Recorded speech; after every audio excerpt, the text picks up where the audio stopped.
یہ آکاشوانی سری نگر ہے۔ اردو خبروں کے ساتھ میں محمود احمد۔ جموں کشمیر میں اسمبلی انتخابات سے پہلے الیکشن کمیشن آف انڈیا نے جموں کشمیر انتظامیہ کو ہدایت دی کہ وہ ایسے افسران کا تبادلہ عمل میں لائیں جو اپنے آبائی اضلاع میں خدمات انجام دے رہے ہیں یا جنہوں نے گزشتہ 4 سالوں کے دوران مخصوص ضلع میں 3 سال مکمل کر لیے ہیں۔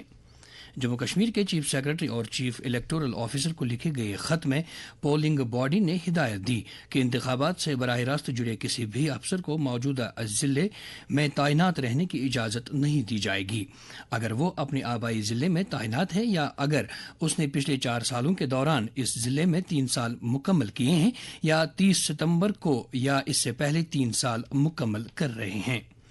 کمیشن نے ہدایت دی ہے کہ ان ہدایت کے تحت آنے والے تمام افسران کے تبادلے اور تعیناتی عمل میں لائے جائیں اور ریاستی حکومت کے متعلقہ محکموں یا دفاتر سے حاصل کی گئی کارروائی کی تفصیلات کے ساتھ چیف سیکرٹری اور ڈی جی پی کی طرف سے تعمیل کی رپورٹس 20 اگست 2024 تک کمیشن کو پیش کی جائیں۔ خط میں کمیشن نے کہا ہے کہ جموں کشمیر کے یوٹی کی قانون ساز اسمبلی کے انتخابات مستقبل قریب میں ہونے والے ہیں۔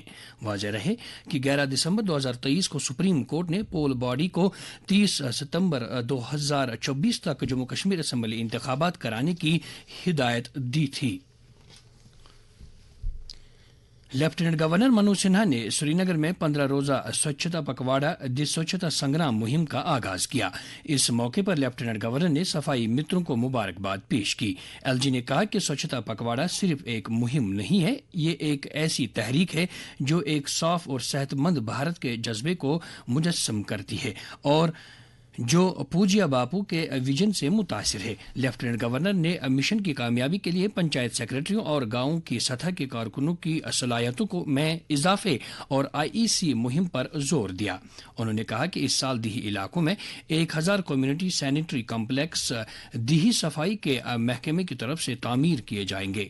اس موقع پر لیفٹیننٹ گورنر نے کئی اقدامات کا آغاز کیا گیا جن میں سوچھتا پکواڑا کی سرگرمیوں کی معلومات اور نگرانی کے لیے شوچتا سنگرام .in ویب سائٹ، سوچھتا عہد پر دستخطی مہم، ایس بی ایم جی کے تحت مالی سال 2024-25 کے سالانہ نفاذ کا منصوبہ، سوچھ پر کامک بک بھارت ابھیان اور پنچایت سیکرٹریوں کے لیے 6 ہفتے کا تربیتی پروگرام شامل ہیں۔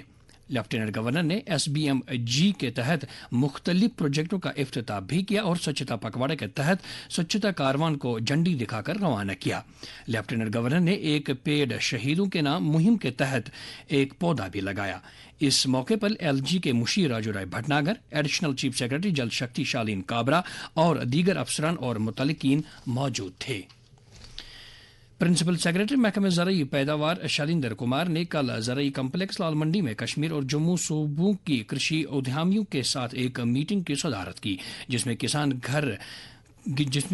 کسان خدمت گاروں کے قیام کی پیش رفت کا جائزہ لیا گیا۔ میٹنگ میں پرنسپل سیکرٹری نے کسان خدمت گاروں کی اہمیت کو اجاگر کرتے ہوئے متعلقہ افسروں کو تمام تیاریوں کو حتمی شکل دینے کی ہدایت دی تاکہ کسان خدمت گاروں کو اگست کے پہلے ہفتے کے مقررہ وقت تک فعال بنایا جا سکے۔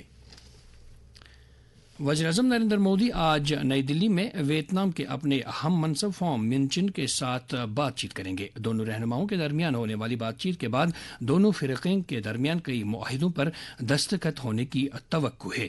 ویتنام کے وزیر اعظم صدر جمہوریہ دروپدی مرمو اور نائب صدر جگدیپ دھنکر سے بھی ملاقات کریں گے۔ کیرالہ کے وائناڈ ضلع میں بڑے پیمانے پر تودے گرنے سے ہلاکتوں کی تعداد 250 سے تجاوز کر گئی ہے۔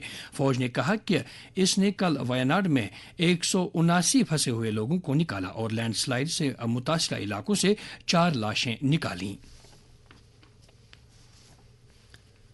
اور اب درجہ حرارت سری نگر میں رات کا کم سے کم درجہ حرارت 23.2 ڈگری سیلسیس، جبکہ جموں میں رات کا کم سے کم درجہ حرارت 24.1 ڈگری سیلسیس درج کیا گیا۔ اس کے ساتھ ہی خبروں کا یہ بلٹن ختم ہوا۔